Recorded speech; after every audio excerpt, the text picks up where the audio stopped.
بسم اللہ الرحمن الرحیم اللہم صلی علی محمد النبی الامی وآلہ وبارک وسلم۔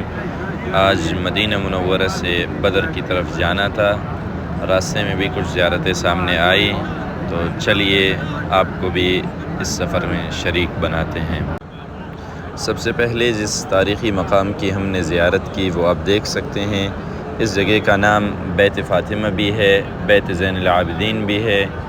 بیت زین العابدین اس وجہ سے اس کو کہا جاتا ہے کہ حضرت جناب زین العابدین رحمہ اللہ یہیں پر رہا کرتے تھے۔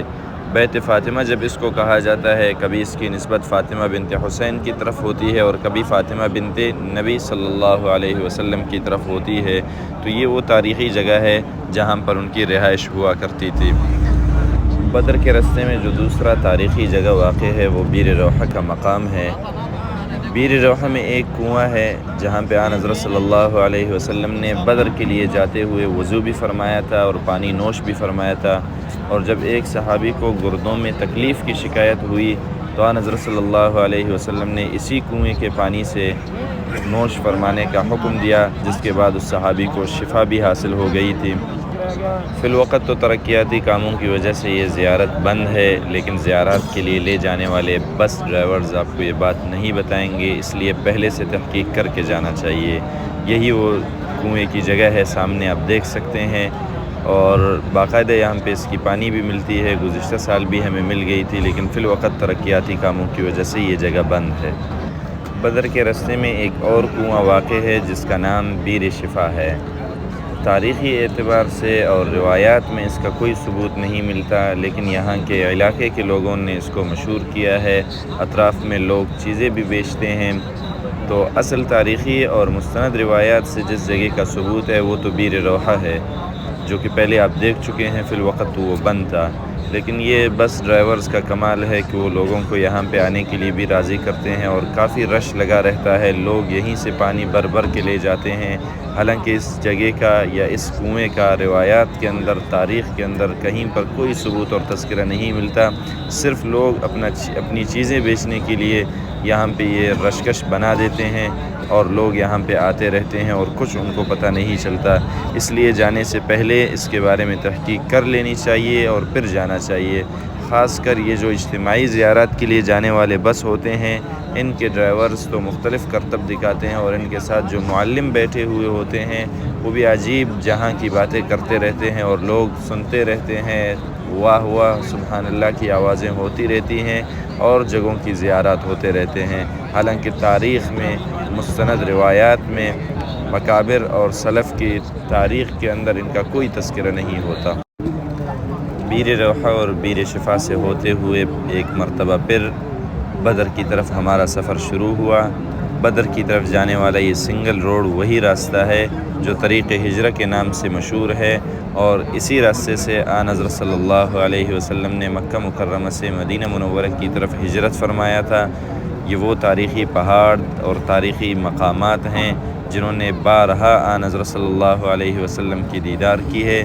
ہم بھی اسی راستے پہ چل پڑے، کہیں پہ پہاڑیاں، کہیں پہ سنگریزے، کہیں پہ سبززار، اور کہیں پہ لوگوں کے مویشیاں اور اونٹنیاں، اور مختلف جگہوں کا نظارہ کرتے ہوئے ہم بدر کی طرف رواں دواں ہوئے۔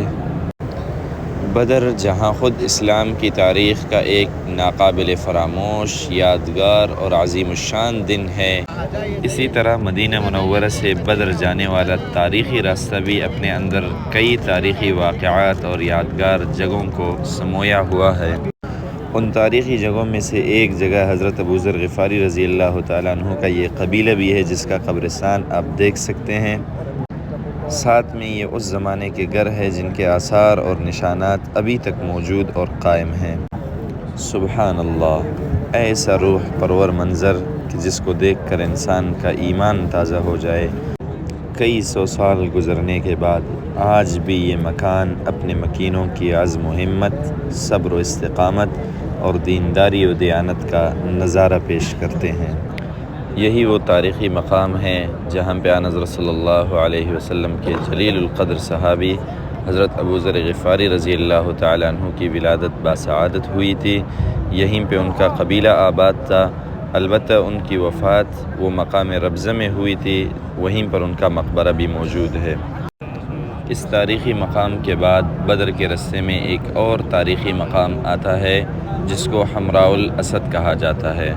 حمراء الاسد وہ تاریخی مقام ہے کہ جب غزوہ احد کے بعد کفار مکہ نے مسلمانوں پر ایک مرتبہ غلبہ پانے کے بعد دوبارہ حملہ کرنے کا ارادہ کیا تو آن حضرت صلی اللہ علیہ وسلم نے ان کا پیچھا کیا اور یہیں سے وہ واپس مکہ مکرمہ کی طرف لوٹ گئے تھے۔